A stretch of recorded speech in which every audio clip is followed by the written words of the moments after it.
Okay, call the meeting to order. First item on the agenda, any communications to the council? None. Okay, none. Anyone from the public want to make a comment?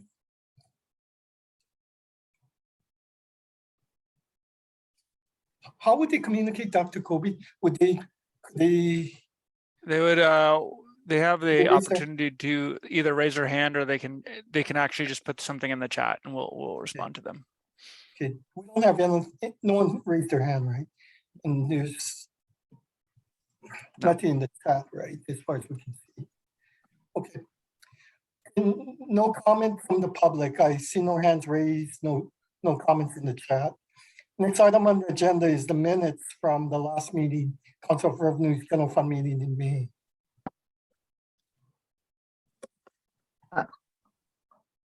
I move to approve the minutes. Second, Second, Okay, any comments? A vote to approve the minutes, Vice Chair Newell, Yes. Dr. Sadara, yes. Dr. Bonham. No, I Okay, abstain. I abstain. Councilmember Maynard, yes, Councilmember Hayashi, Yes. Councilmember Lee. Yes. Okay, so the vote is 6 to approve, 1 abstention. Okay. Next item on the agenda is discussion and vote on the total personal income forecast for calendar year 2022.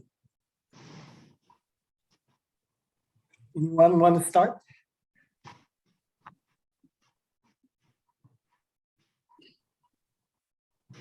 Just as a reminder, you guys are on record for a negative 1.5 forecast right now. Bonham, what do you think? I'm pretty sure that the forecast I submitted last time was not quite that negative, not that low. I don't think that's an unreasonable forecast. The data has all been revised since we had our last meeting, and it was mostly revised down.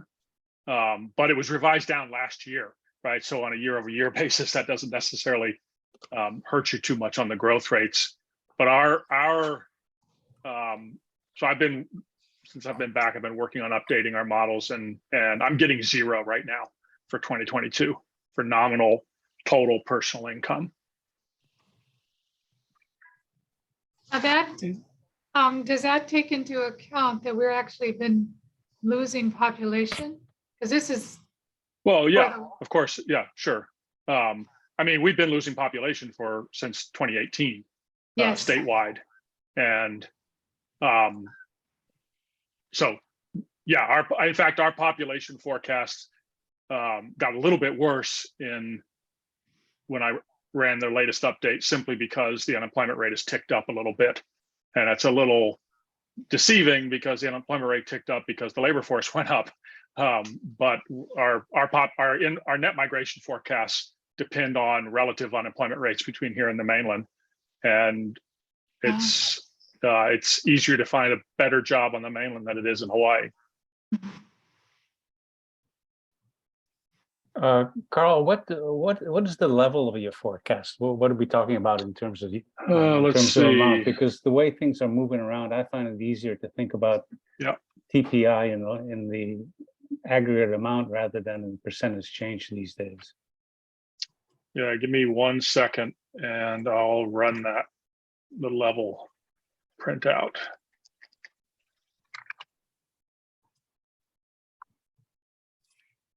What looks like basically, so the total personal income in 2022 is roughly 87 billion. 87. Okay, so that's quite an increase from what Q1 has. Let's see. Because Q1's coming in about 85, a bit below 85. Yeah, that's right. Q2 was 86. So Q2 22. yes. Oh, and when did that come out? Because I haven't seen it. Let me see. Let me double check. Oh, I think you're right. That's still the forecast. Let's see. Yeah, Q2 is definitely not available yet. So yeah, that is correct. So as I said, the minus 1.5 seems reasonable. The forecast I'm getting is 0, and I mean I'm building in things like federal pay increases, state pay increases, and I mean frankly the nominal wage growth has stalled, and so even something lower than minus 1.5 I think is plausible.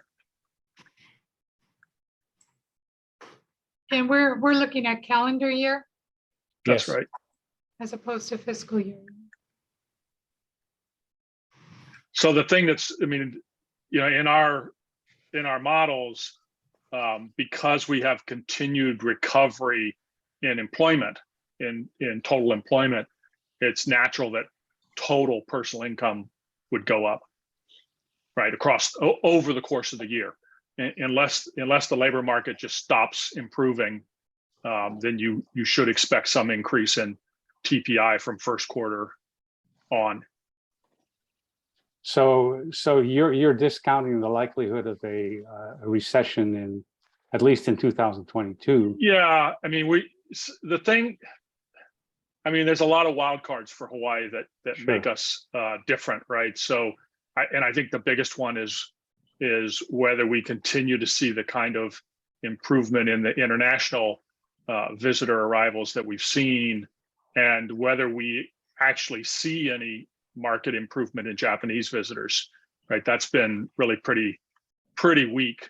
Not that different than what we had forecast, but most of our forecast was the second half of the year for stronger growth, and I'm not as convinced we're going to get that. So if the tourism sector continues its recovery, then that puts upward pressure on our overall economic performance that can offset some of the lag, some of the drag from other sectors, other parts. I'm not very worried. I read your minutes and I saw some of the discussion about sort of the concerns about higher interest rates and the effects on housing and contracting, and I mean those are real significant concerns for the national economy.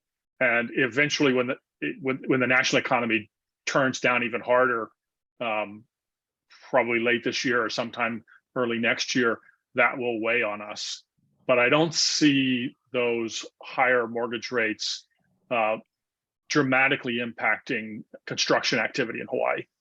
Simply, there was also some conversation about the housing market, and it's true that inventory has turned the corner, right? So homes are taking longer to sell. There's fewer sales, but the number of available houses on the market is still incredibly low. We have, and that's different than what's going on nationally. So it will likely catch up with us eventually, but I don't think it's a next 6 months story. I think it's probably a late 2023 story when the housing market sort of starts to catch up. And there's so much piled up money from federal dollars in the construction pipeline that I think to some extent the bigger issue could still be whether or not we have enough workers. Are you concerned at all about the reduction in transfer payments? Because oh, absolutely, yeah. That's a big that was the primary reason that our forecast was going down, right? I mean, we had a pretty substantial negative real number for 2022, but then you throw in what appears to be a stall in wage growth. That may be a mix issue. It may just be that we're bringing back to work all the people at lower income, at lower wage levels, right? You're still seeing very strong average wage growth in food, in accommodations and food. And we're talking about high double digit. No, that's too strong. Not high double digit. So like in the food sector, almost 7% year to date, wage growth. And the total wage growth has gone from like 10% in the first half of 2021 to 2% in the first half of 2022.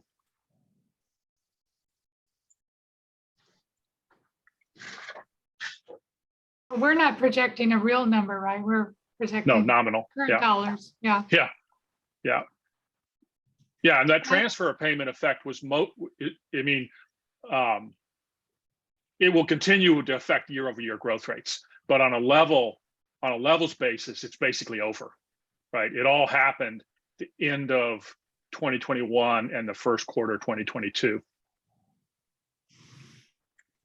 So you're saying, Carl, in 2021, we had through the first quarter of 2022, we had a big infusion of federal stimulus payments.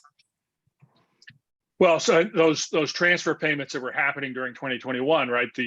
Whether it was the unemployment payouts, right? The plus up unemployment, PPP, the direct payments to household, the PPP, right? And so all kinds of things, restaurants, cards, that started going away in third quarter, and it was basically gone fourth quarter. There's still I haven't looked at the Q1 breakout.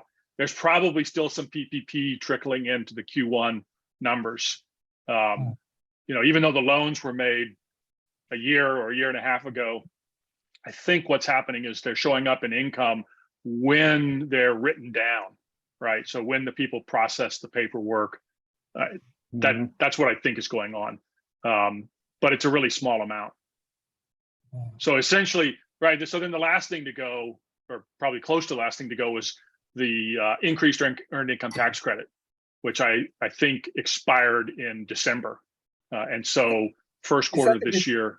Employee retention credit you're talking about? No, earned income tax credits and child tax credits also, right? Those were boosted during 2021. Okay. And Seth, you can feel free to correct me if I. Yeah, I don't know, but I know the earned employee retention credit was extremely generous. Could be almost close to 30,000 per employee. That ended. Oh yeah, as part of that. Yeah, right. Yeah, as part that of ended in the third quarter of 2021. Yeah, the child tax credit, and I'm pretty sure there was extra earned income tax credit. I might be wrong about that. I think that all went away at the end of in December of 2021 was the last month. I'm pretty sure there may still be some people getting payouts for some reason. And so while we took everybody out of poverty, and not everybody, but a large chunk of people out of poverty in 2021, we threw them right back in 2022. And I'm looking at the data for transfers, quarterly data for transfers in 2019, and it was about 12.5 billion average for the year or so. And then 2020, it rockets up in the second quarter to 27.2 billion. Yeah, and it stays very high through the first quarter of 2021. Starts decreasing, but it's still into this first quarter of 2022. It's still 16 billion. So it's about 3.5 billion more than it was in 2019. So I'm wondering to what extent will it drop off again to come to this more kind of normal state of 13 or so billion? Or do you think is there a new normal? Yeah, that's our view, is that the new normal, it's not 16 billion, but I can tell you what but it's definitely more than it was back in 2019 at 13 billion. I'm guessing that our new normal in our forecast is about 15 billion. And I did some calculations to try to get to that. Mostly it's about taking out what we think was put in sort of stimulus type, because remember, some of this is Social Security payouts, Medicare payouts, etc., other things like that. And there have been an increase in people filing for Social Security.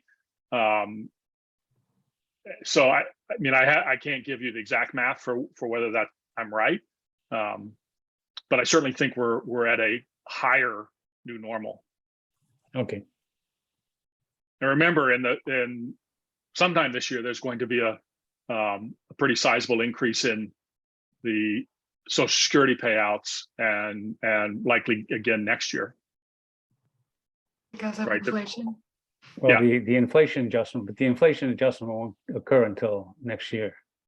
And we're doing calendar. Well, there year. will be one this year. It won't be the 8 or 9% increase.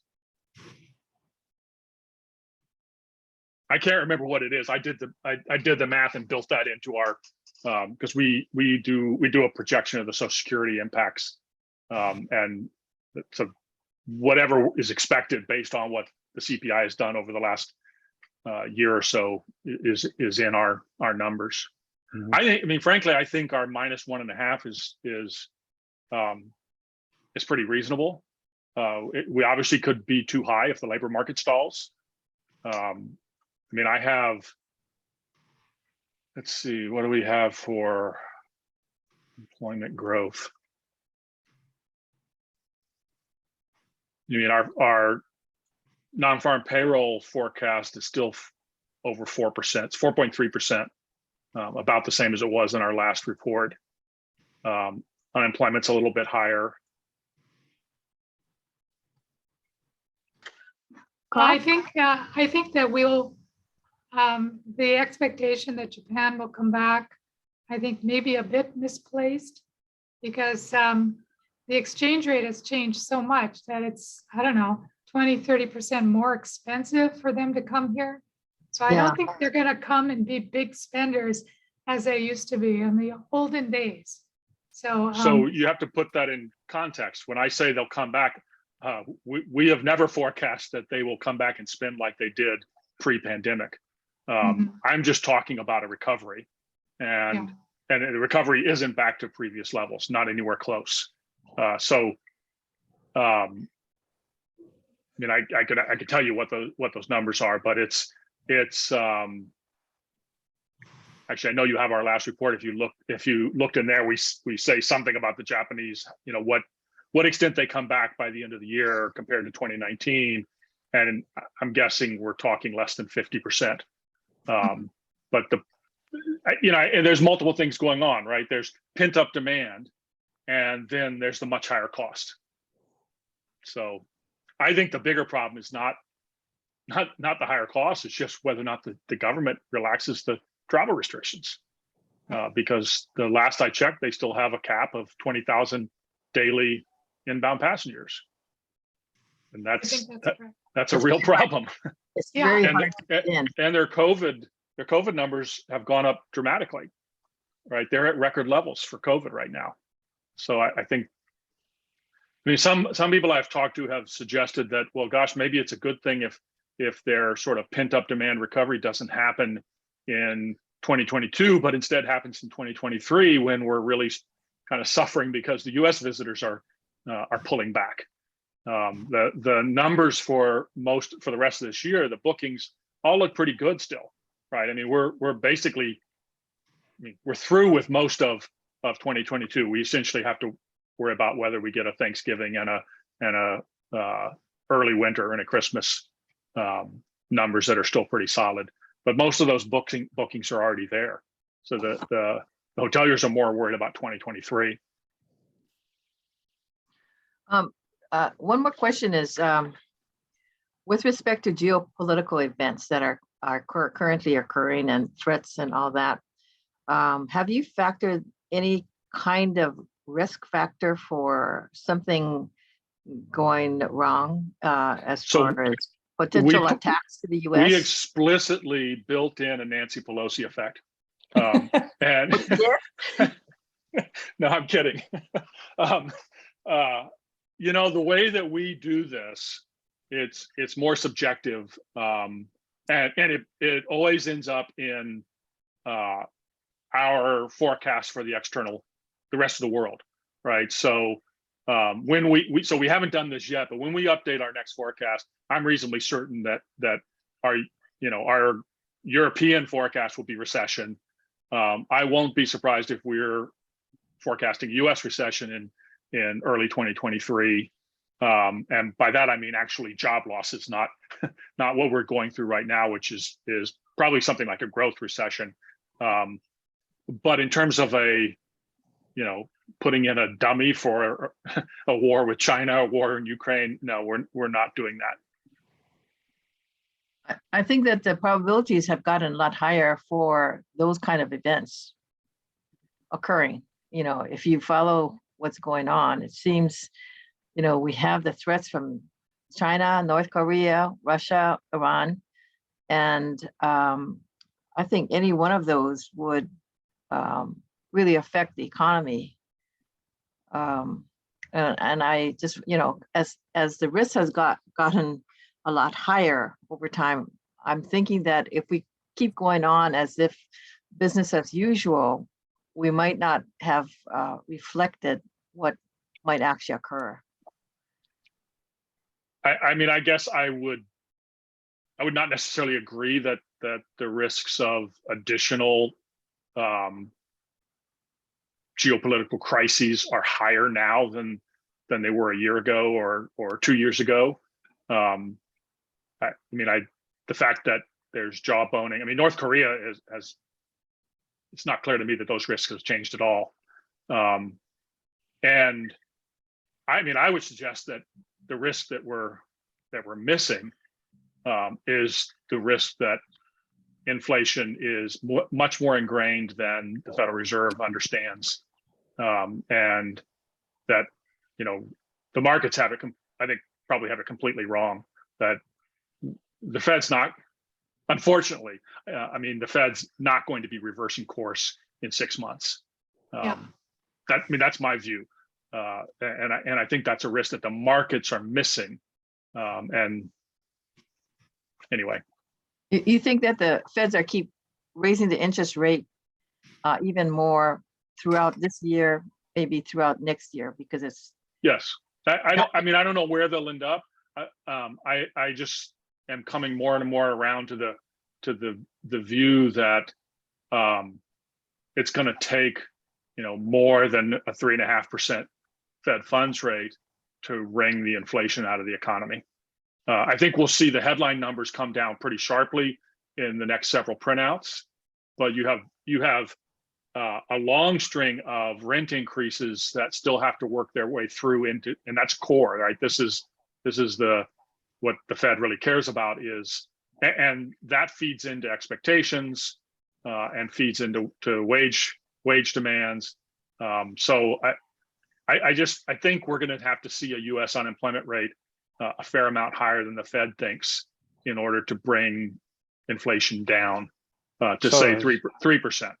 But that's saying that you expect a recession, that the Fed will induce a recession. Yeah.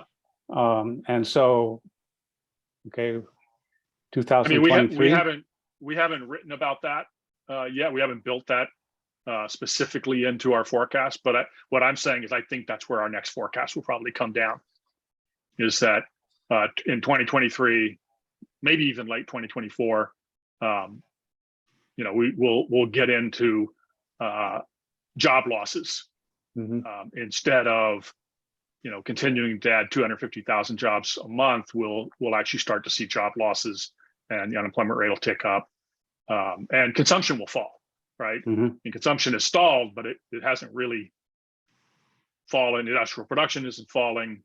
All those things will start to go down, and that'll weigh on consumers and consumer travel, and it'll weigh on Hawaii. And then whether or not Hawaii has its own recession, I think will depend on whether or not we are enough out of sync and we get enough of an improvement in international and Japanese spending, and remember, there's pent up demand for housing in Hawaii. And what the interest rates have done is they've eliminated first time home buyers, basically, right? Of course, they've also completely reversed, right? I mean, not completely, but we're back down around 5%, maybe 5.25% today. I don't know, but so the pent up demand for housing in Hawaii is long lasting. I don't expect to see Castle and D.R. Horton and other builders stop building. To Marilyn's point about external events, I think usually we put that in our letter, right? That there Yeah. are external risks out there, but it's really hard for us to quantify in a forecast that requires quantities.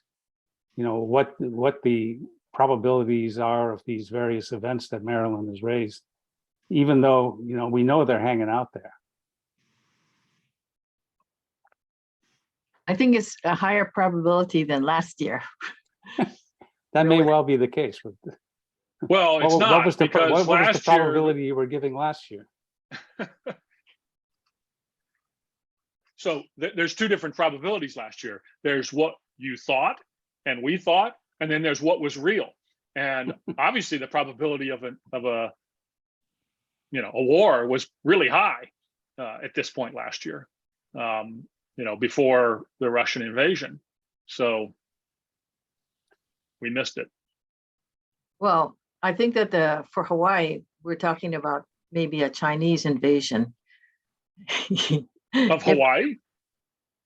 I beg your pardon? A Chinese invasion of Hawaii?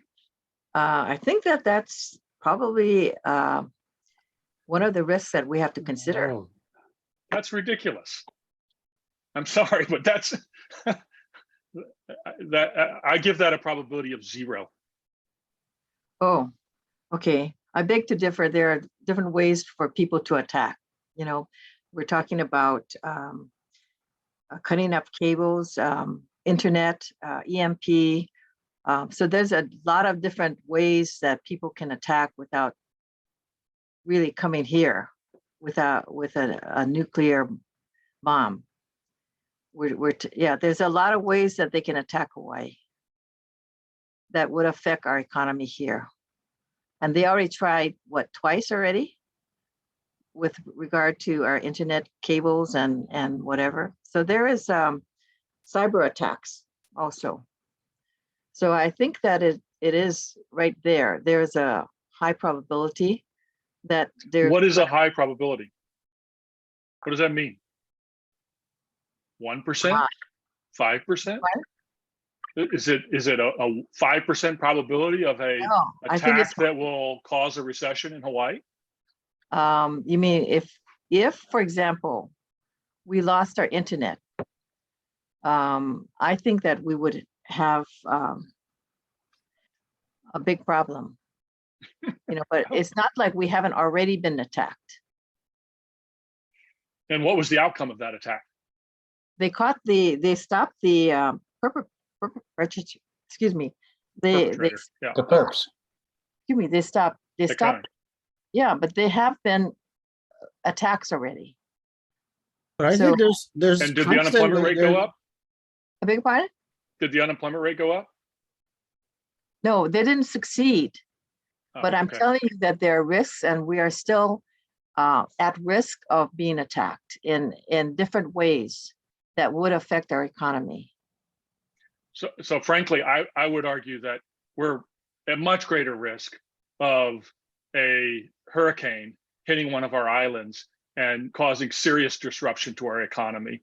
And I'm way more worried about that than, and yet I can't tell you what the probability of that is. And I wouldn't build it into a forecast for TPI for 2022.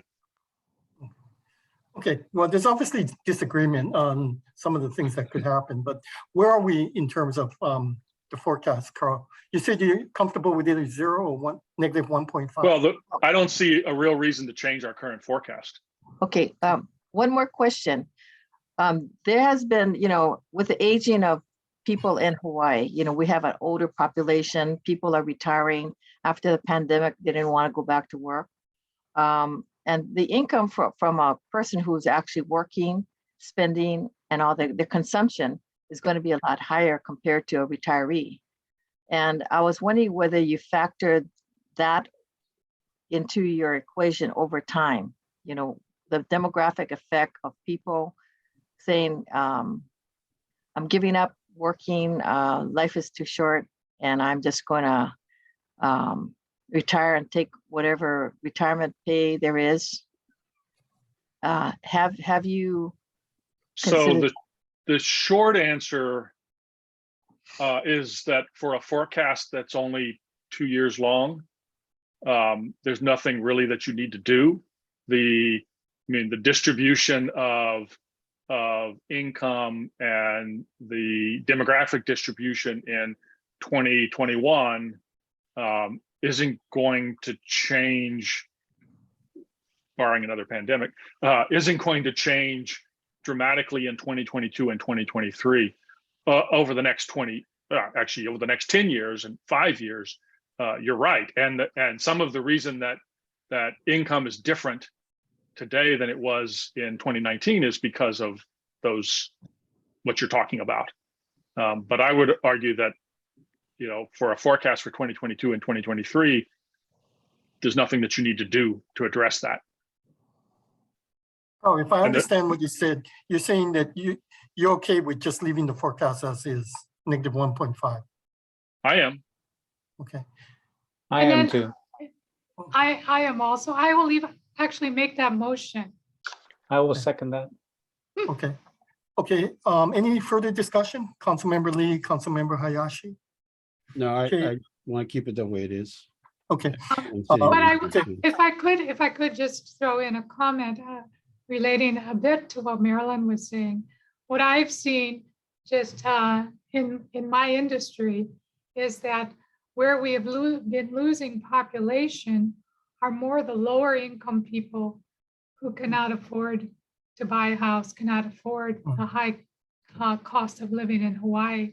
So we are seeing people move to the mainland for better opportunity, but rather than retirees, more lower income people who just trying to start a family, trying to get established. It's very hard to do that here. Mhm.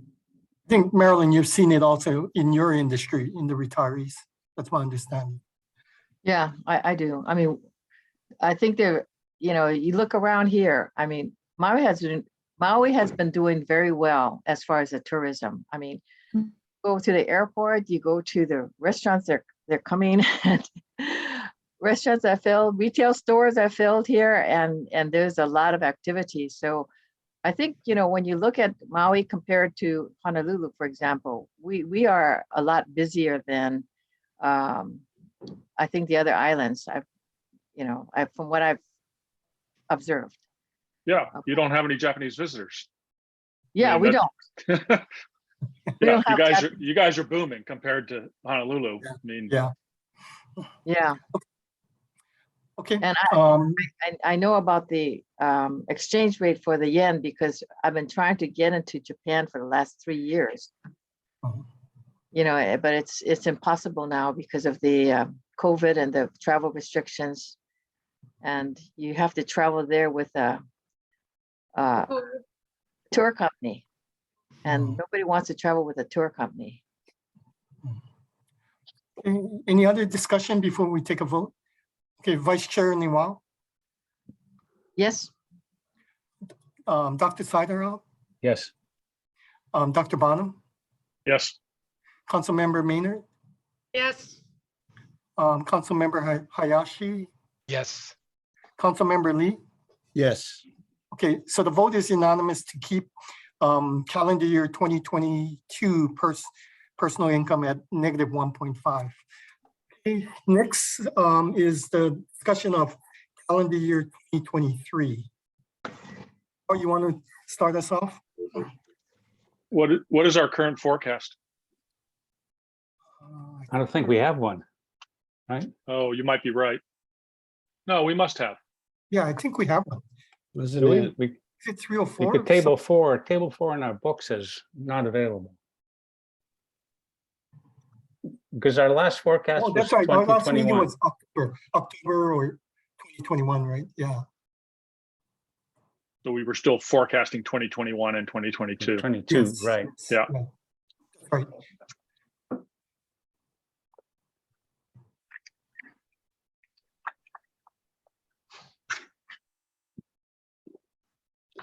Well, if we have a recession in 23, and a US recession or a significant US slowdown in 23, that's going to hurt the tourism sector, the domestic tourism sector, maybe that will all be offset in part by international travel, in spite of a relatively strong dollar.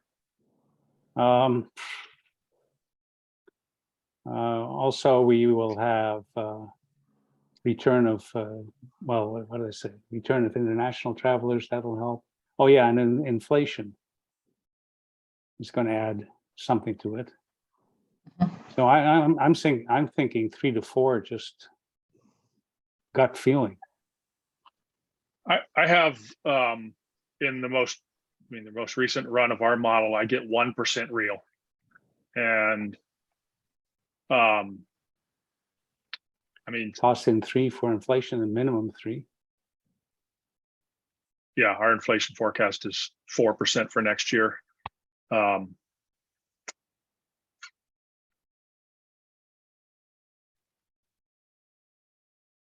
And our forecast came down.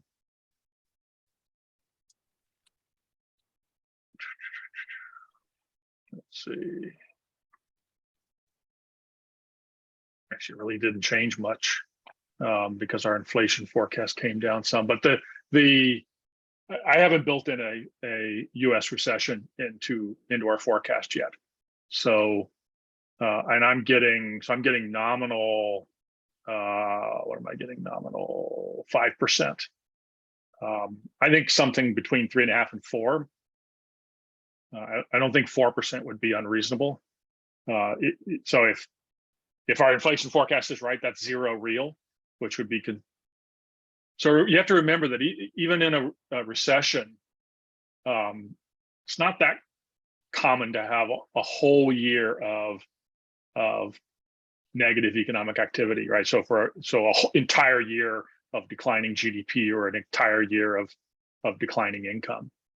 I mean, it has happened for sure in Hawaii. So I guess I would be comfortable with 4%. Our models are, the average of our models is 3.56 according to table 4. And our May meeting, we averaged 4.87 in our May meeting as our inputs. In the fiscal year. Yeah, that was fiscal year, right? 4.87. Right. No, that's not. That's the average. That's the average of our fiscal 23 and 24 forecast. So it's calendar. So it's calendar 23. Yeah, but that's before we got the second quarter negative GDP, right? We did our forecast in the May meeting. May, yeah. Mm-hmm. Yeah. We didn't have the second quarter negative GDP at that point. I'm just noting what the numbers are. Yeah. I mean, what do you guys think as economists, Jack and Carl, for the GDP? You think it's gonna still? We're gonna have it. We're gonna have GDP. We're gonna have some GDP. There is going to be a recession, but we're not there yet. So you don't think we haven't seen the worst yet? No, I mean the GDP. So you have to keep in mind that the pandemic broke everything, right? It literally everything was disrupted. So the data in the first quarter, I mean that's still pandemic, being infected by the pandemic. The inventory buildup, and those numbers are subject to huge revisions. If you look at gross domestic income, which is supposed to measure exactly the same thing, it was positive. I think it was positive 0.5%. And usually GDP numbers get revised towards the GDI numbers. So I guess I just am not too worried about those 2 quarters of negative GDP growth. So to put this in perspective, the 2001 recession, if you go back and look at the GDP numbers now, there are no quarters of negative GDP growth. There's not a single one.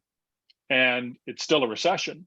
But we haven't seen all the other indicators move. We haven't seen consumption fall. We haven't seen the labor market hasn't fallen. I think they will. I think we're right on the cusp of the consumption turning down. And I think we're beginning to see, right, the job openings numbers that came out were a lot lower.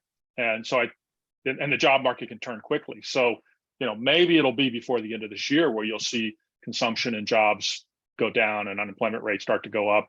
And then I think it'll become much more clear that the recession is coming together. And then the wild card is, okay, how much, how long? And that gets back to how persistent inflation is, right? If inflation the core inflation keeps bumping along at 4% for the next 2 years, then the interest rates are going to keep going up. And then the recession gets deeper. Hey, Carl, Wendell, I kind of want to remember back in 2001, if my memory serves, the dollar got weak as well on a national level. And so when that occurred, we kind of had a reverse effect where more people came to Hawaii from Europe and Japan because all of a sudden, and Australia, they got a discount, right? So we actually, Jim Mack and I actually wrote a paper about that. And our argument was that people came to Hawaii because it was safe. Basically, US visitors stopped traveling internationally, right? And they all came here. 9/11, right? Yeah, I don't recall how much of a currency move there was, or how big of a piece it was. But it sounds plausible. You would have had a flight to the dollar. So it certainly makes sense that the dollar would have gone up in value. Okay. The dollar was like 77 yen, the high 70s, but that was, I think, 2011 or 12 is when I remember. Maybe I was thinking 2008 when the financial crisis happened. Okay. Yeah, the dollar is very strong right now, both for Japan and Europe. Good time to travel overseas. Yeah, if you don't mind sitting in the airport. Getting canceled. Yeah. So where are we? Did we? Nowhere. Well, we had some numbers thrown around, I heard something like 3.5 to 5, but that's before factoring in the recession, a possible recession. Should Well, we the say model was three that- and a half? Should we say 3.5? Yeah, that sounds better. Subject to any kind of geopolitical events or any other kind of external event. Hurricanes, fires, floods, Yeah, Locusts. locusts, yeah. We are facing some headwinds with the potential slowdown in the domestic economy. Certainly the foreign visitor, just the fact that the dollar is strong, that's another headwind. I think other things, the higher interest rates, even though they're not as high as they were maybe a week ago, really impacts the affordability, as you were saying, Carl, the affordability, especially for first-time home buyers. It's basically that with the increase in prices, the monthly payments are basically twice what they were. I mean, it's really, It's really hard to make it to buy a house. And I think that will affect the housing market too. So I think we do have some headwinds, but inflation is this is a real, it's a nominal number. So given that inflation is going to be high, I think something like 3.5 seems like a reasonable amount. yeah. Actually, are you thinking that the Feds will be successful in lowering inflation to a reasonable point without really going way overboard with the interest rates? What the markets are just so odd, and I've brought this up before. Inflation as high as it is, and 10-year at 2.75.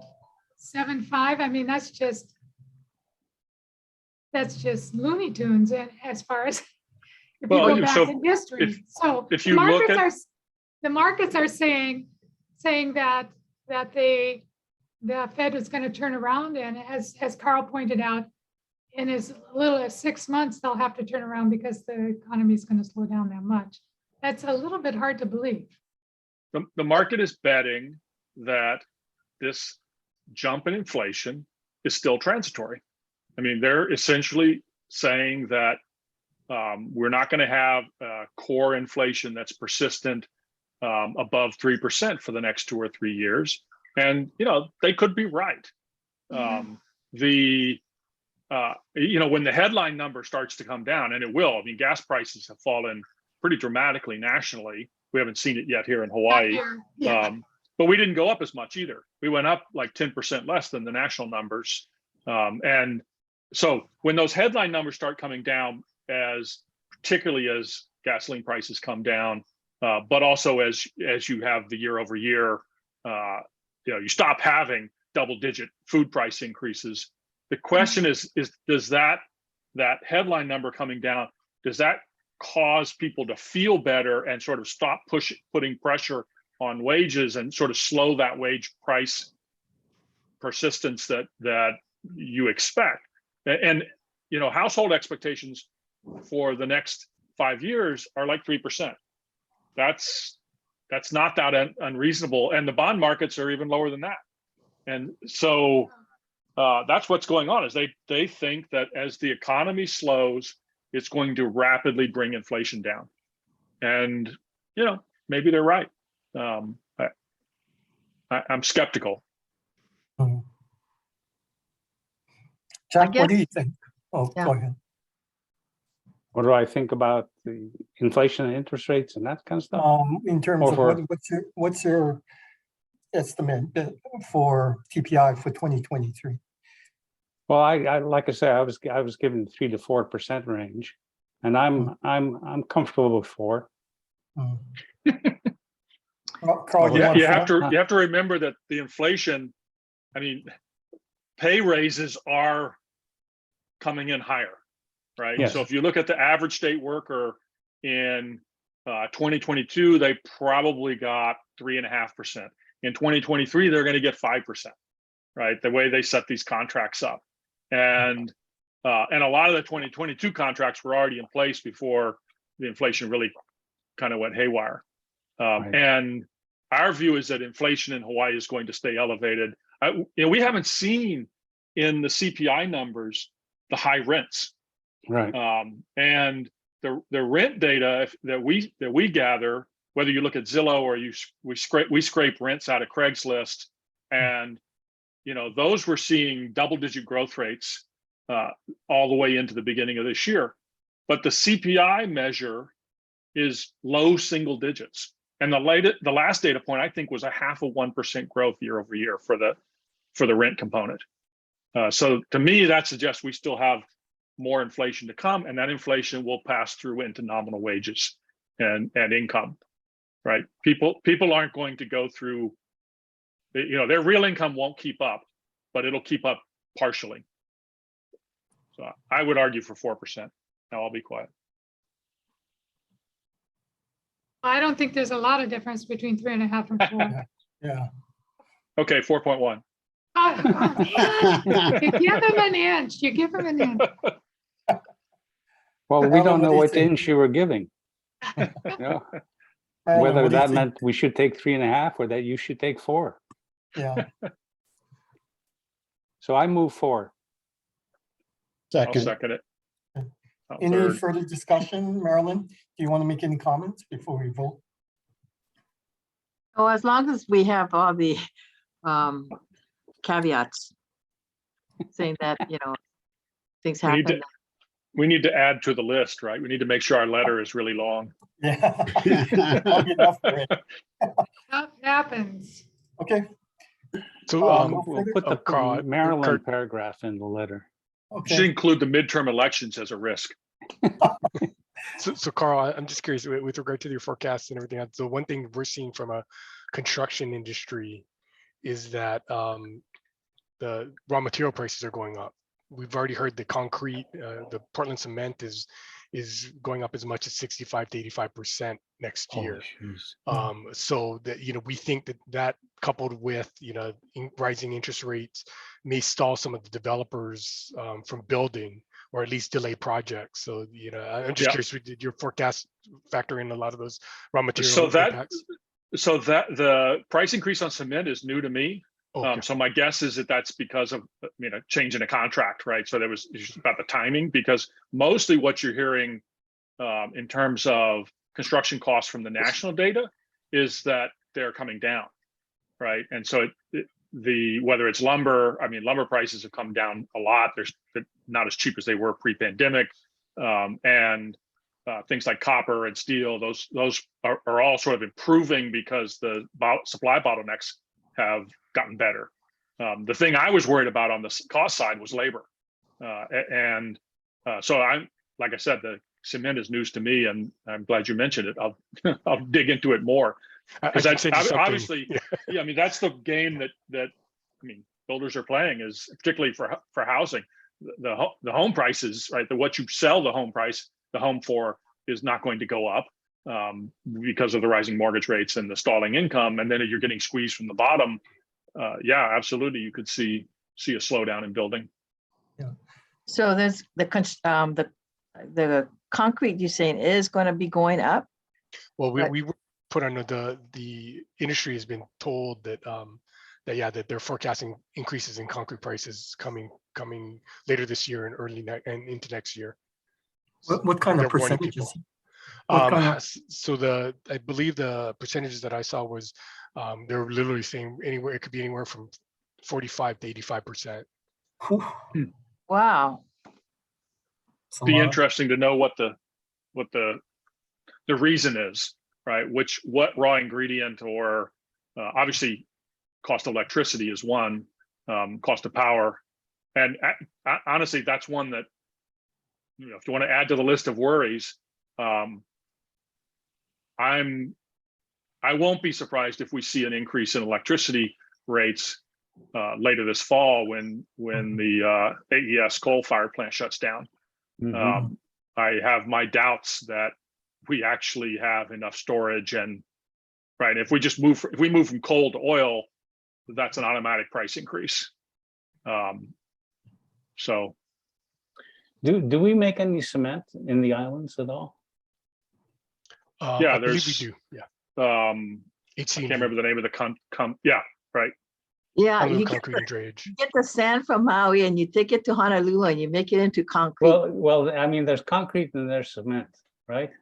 Yeah. So it's the Portland cement that you're talking about, not necessarily the concrete. Correct.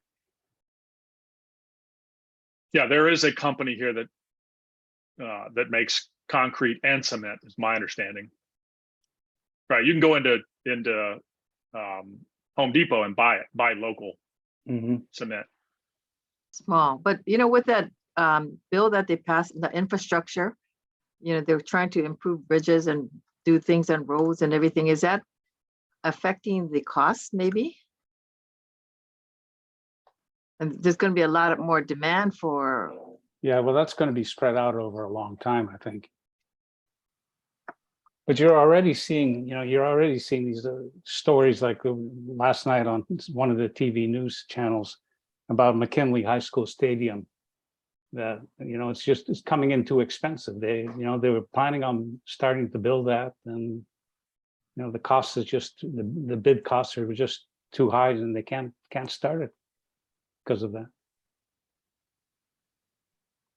Yeah, I think the inflation costs and the costs of building and everything is going to go up beyond what a lot of people can. Well, and labor availability and yeah, cost. and labor. I mean, that's the way it works, right? I mean, prices go up, and you know, they go up enough that people have to change decisions, and those changed decisions reduce demand. And you know, then the Fed's trying to move that along, and their biggest weapon is housing. And if they can bring demand down enough to where it lines back up with supply, then prices stop going up. And the question is, does that happen with a 4% unemployment rate nationally, or a 5% or a 6%? Okay, we had a pending vote. So the pending vote was at 4% for calendar year 2023. Vice Chair Nguyen, Yes. Dr. Siderholm, Yes. Dr. Bonham, Yes. Councilmember Maynard, Yes, Councilmember Hayashi, Yes. Councilmember Lee.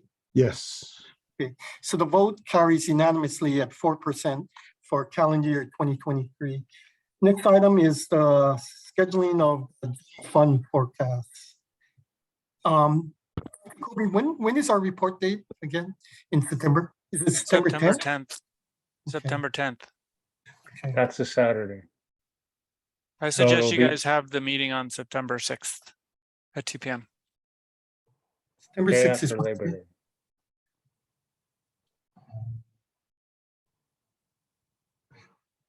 Dr. Kobe, at that point, will we have any idea what August is like? We could give you the preliminary of the preliminary numbers, but Because we're Uh, coming off a very high year, right? Last year was almost 30% growth rate. yeah. So this year for July, well, do you guys want to talk about general fund revenues right now? Oh, no, Well, no, no. I'm I'm just, just, cur- I'm curious about what the preliminary July numbers are like. Yeah, so you do want to know about general course. fund numbers. Yeah, they're up around between I haven't really done the final things, but between 6 and 8%. Okay. And is So it we're coming 8%? back into like normal territory, but they're still, we have high inflation, right? So we have kind Well, of high and numbers. last July was boom tourism time. Yep. So And we have we're stronger tourism numbers this year than we did last year. Or this July than last year. We have stronger TAT revenues and stronger GET revenues. People Yeah. are spending. yeah. Okay, So so one when- one of the things we never talked about during the forecast deliberation was how much money people have in their bank accounts. So on the flip positive side, the balances in people's checking accounts are 2 to 3 times higher than what they were before the pandemic. Yeah. It amounts to something like six months of consumer spending. So it's pretty crazy. Yeah, we're going into this pretty strong. So Yeah. that's a good thing. so how's everyone's availability? What, any suggestion? Dr. Kobe suggesting the Tuesday after Labor Day. I'm good. I'm good for the 6th. Yep, same here. Does that work for you, Chris- Kurt? Chris, yeah, that's Yeah, fine. I'm with good. me. Marilyn? fine? Scott, that's good. Okay, so if everyone's going to be available, we'll set the next general fund meeting for Tuesday, September 6th at 2 p.m. Okay. Okay. And I think that takes us to the end, right? Yeah. Okay. If there's nothing further, we're adjourned. Thank you, everyone. Thank you. Okay. Thank you. Take Oh, care. Thank you. Thank you. Thanks. Bye. What's the report date set for this TPI? The 5th.